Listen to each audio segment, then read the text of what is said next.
tem legitimidade para promover a ação popular, mas ele vai funcionar na ação popular como custos legis. Então, ele é parte pública autônoma, incumbida de velar pela regularidade do processo e de apressar a produção da prova. Então, apressar a produção da prova. Se eu tiver que fazer uma perícia para constatar aquela irregularidade, eu vou, então, ter o Ministério Público quem vai apressar a produção daquela prova. E promover a responsabilidade civil e criminal dos culpados. Porque o prefeito que contrata irregularmente e gera prejuízo ao erário, ele, além da ação popular, ele pode ter uma ação de improbidade, porque provocou dano ao erário ao contratar irregularmente, pode ter provocado um enriquecimento ilícito se ele cobrava dos funcionários parcela dos vencimentos para ele, e tem muito disso, e pode também ter violado os princípios da administração pública pela contratação irregular. Consequentemente, ele pode sofrer uma ação civil de improbidade administrativa e também pode sofrer uma ação penal por peculato, por concussão, por corrupção, caso fique provado. Então, além da ação popular contra o dano ao patrimônio do público, eu posso ter uma ação de improbidade na esfera civil e posso ter uma ação penal na esfera criminal, tá? O MP apresenta a manifestação a favor ou contra a ação. Vai dizer se houve ou se não houve dano ao erário. E a competência, gente? Competência. Professor Franklin Lobato Prado, onde é que eu vou ajuizar a ação popular? Onde é que eu vou ajuizar? Cai numa prova de concurso, cai numa prova da OAB. Onde é que você vai ajuizar? A competência para processar e julgar a ação popular é determinada pela origem do ato.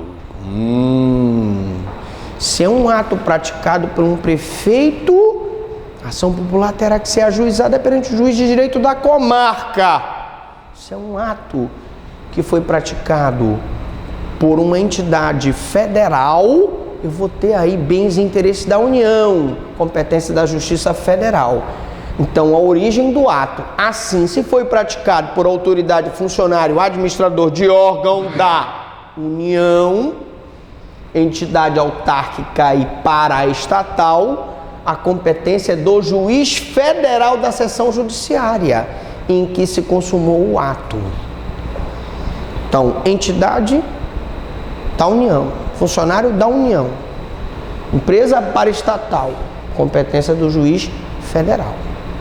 Se foi praticado por órgão do Estado, a competência é do juiz estadual, que é a organização judiciária indicar competente para julgar as causas do Estado. Então, órgão do Estado, juiz estadual. E se foi produzida por entidade municipal, é do juiz da comarca que o município interessado pertencer e que for competente para julgar as causas do município. Qualquer dano praticado na circunscrição municipal será do juiz de direito da comarca. Qualquer dano praticado a nível estadual poderá ser do juiz de direito que tem atribuição para julgar aqueles casos. Geralmente, quando é estadual, eu tenho a vara da Fazenda Pública, tem um juiz de direito da vara da Fazenda Pública que é o responsável. Processo liminar. PROC e liminar. Perigo. Bom, a ação popular segue o rito ordinário, a gente já viu, né? Entra-se com a ação popular, 15 dias para a contestação, marca-se audiência para se definir quais serão as provas que serão produzidas, e nós temos aí a instrução probatória, a manifestação do autor e do réu e a sentença do juiz. No despacho, evidentemente, que nós vamos ter a manifestação do réu, do autor e do réu, a manifestação do Ministério Público antes da sentença do juiz. No despacho, o juiz manda citar os envolvidos e intimar o MP. Então, ele vai citar, no caso, os requeridos, se tiver um desconsórcio, e vai então intimar o Ministério Público já para funcionar como custos legis. E requisita documentos necessários, perícias, o que ele achar necessário para se provar a materialidade daquela lesão ao erário. Marcado então entre 15 e 30 dias para a entrega desses documentos. Ordena a citação por edital das pessoas que não morarem na comarca e nominal aos beneficiários que morarem na comarca. Prazo para contestar é de 20 dias. Atenção, no rito ordinário, a nossa contestação ela é o prazo de 15 dias.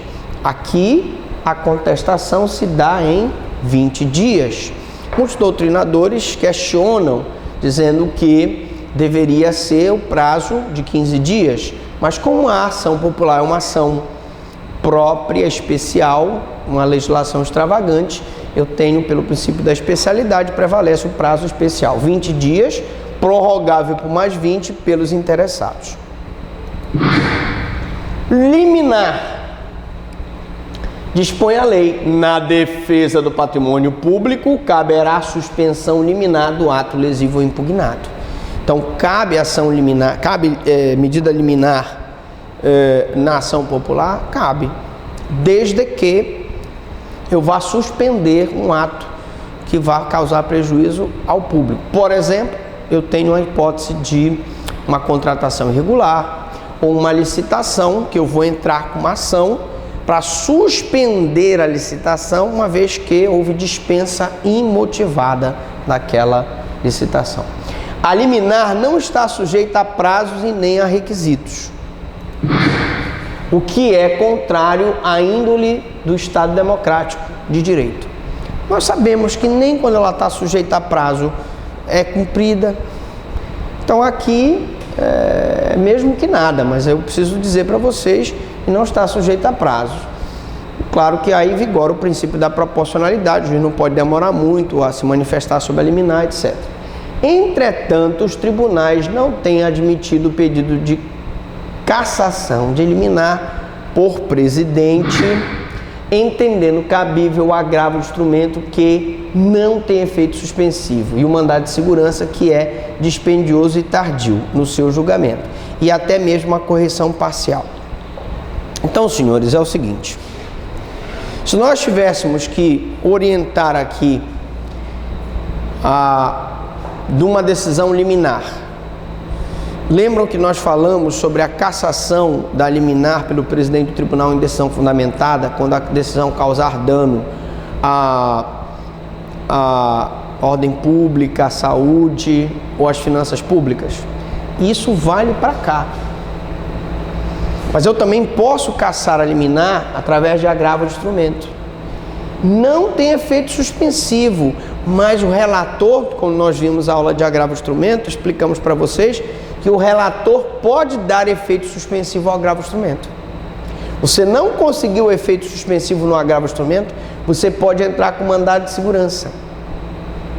O mandado de segurança serve e se presta para dar efeito suspensivo ao recurso.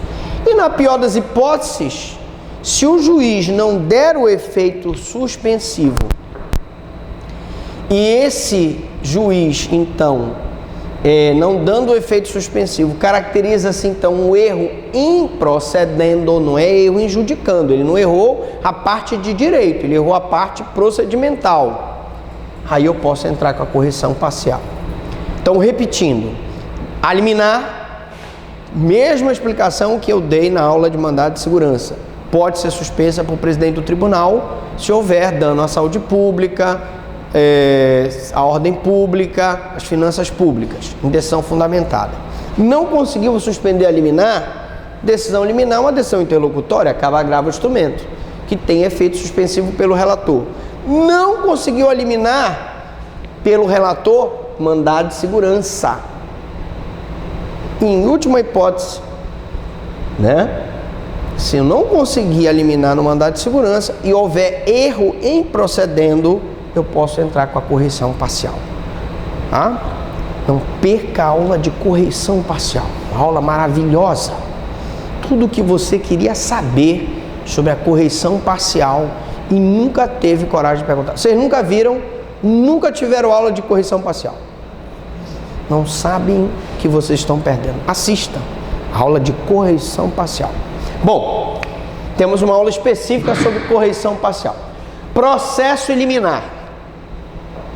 Com esse poder da liminar, ela deixa de ser um ato de proteção ao patrimônio público para ser, às vezes, um ato arbitrário do juiz. Porque, como nós vimos, em certas situações em que a ação popular é usada como mecanismo político, e uma liminar que suspenda uma contratação ou uma prestação de serviço pode prejudicar todo um conjunto de pessoas. Imagine que você consiga uma liminar contra um projeto que foi feito por um prefeito para levar atendimento jurídico, médico, odontológico para populações carentes no interior, porque a pessoa alega que é um programa eleitoreiro, né? Ora, eu vou ter aí uma liminar que vai necessariamente me criar um problema sério, porque aquelas pessoas vão ficar sem um atendimento médico, odontológico, jurídico. Só para dar um exemplo. Sentença.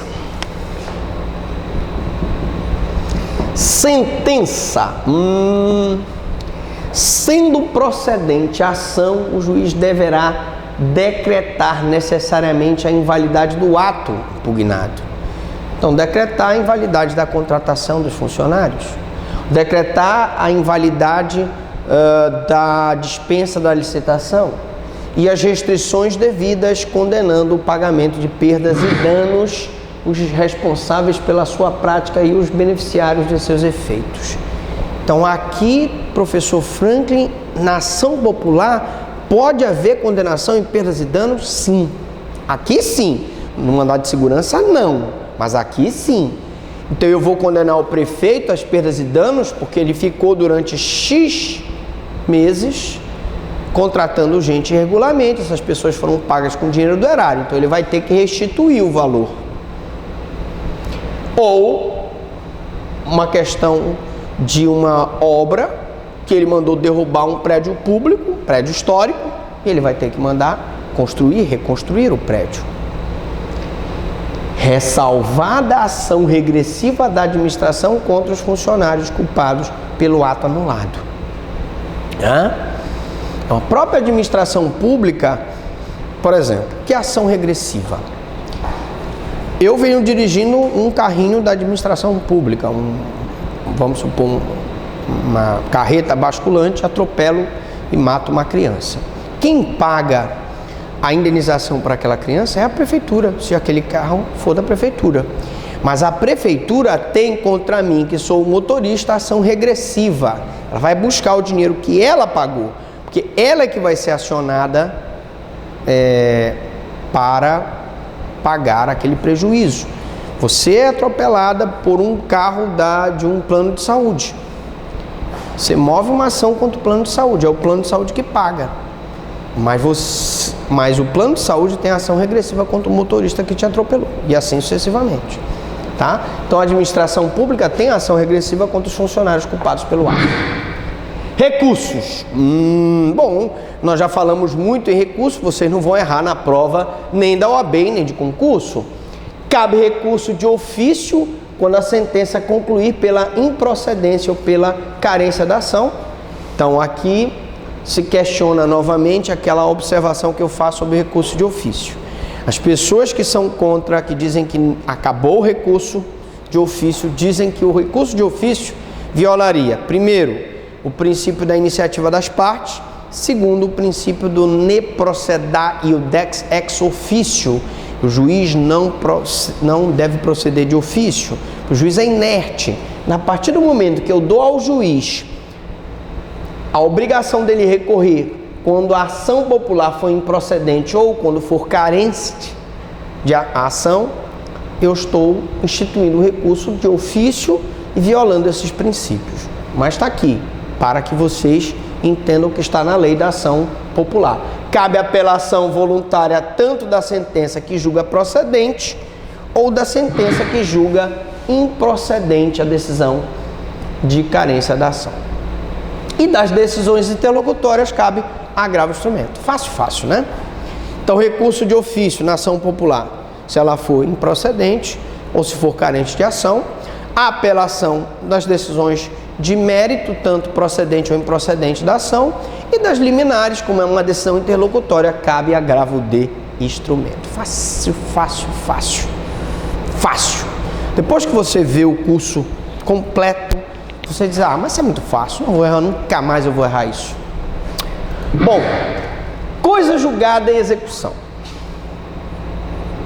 Coisa julgada e execução. Bom, gente, a sentença produz efeitos erga omnes. Por que, professor, se é um cidadão que está entrando, particular, pessoa física, ela produz efeito erga omnes? Porque lembram que eu falei no início da aula que ele está agindo em favor da comunidade.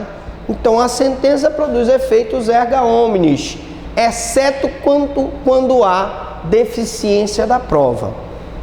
A parte condenada tem que restituir os bens ou valores e fica sujeita ao sequestro e à penhora desde a sentença. E evidentemente que na ação popular eu posso pedir a indisponibilidade de bens.